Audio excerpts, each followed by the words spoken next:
హరిః ఓం. శ్రీ గురుభ్యో నమః.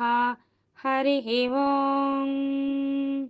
వాక్య విభూతి అనే శీర్షికలో భగవాన్ శ్రీ సత్య సాయిబాబా వారి ఉపదేశం తెలుసుకుందాం. సాయి శరణం, బాబా శరణం. భారతీయుల యొక్క సామాజిక న్యాయము మరే దేశమునందు గోచరించదు.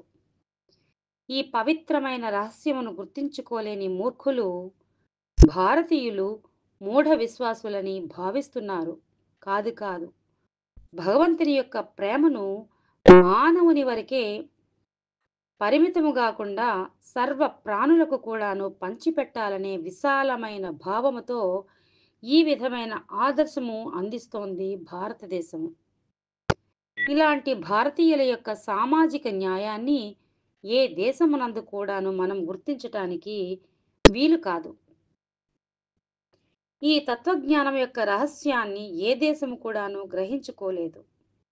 ఎట్టి పవిత్రమైన విశాలమైన దివ్య భావములతో కూడినది ఈ భారతదేశము. కనుకనే ఉపనిషత్తులు కూడాను అద్వేష్ట సర్వభూతానాం అనగా ఎవరిని ద్వేషించకూడదని బోధించాయి.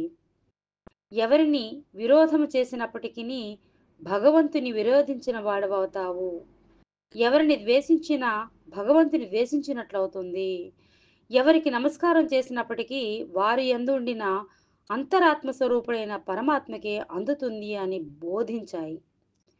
ఇట్టి పవిత్రమైన భారతీయ సంస్కృతిని గుర్తించుకోలేని మూఢులు దీనిని మూఢ విశ్వాసముగాను మూర్ఖత్వముగాను పరిగణిస్తూ వస్తున్నారు. భారతీయుల యొక్క పవిత్రత, నిస్వార్థము, దివ్యత్వములను ఇతరులు ఎవ్వరు కూడాను గ్రహించుకోలేరు. నిజానికి దివ్యమైన పవిత్రమైన భారతీయ సంస్కృతిని భారతీయులే గ్రహించుకోలేకపోతున్నారు. ఓం శ్రీ సాయిరాం.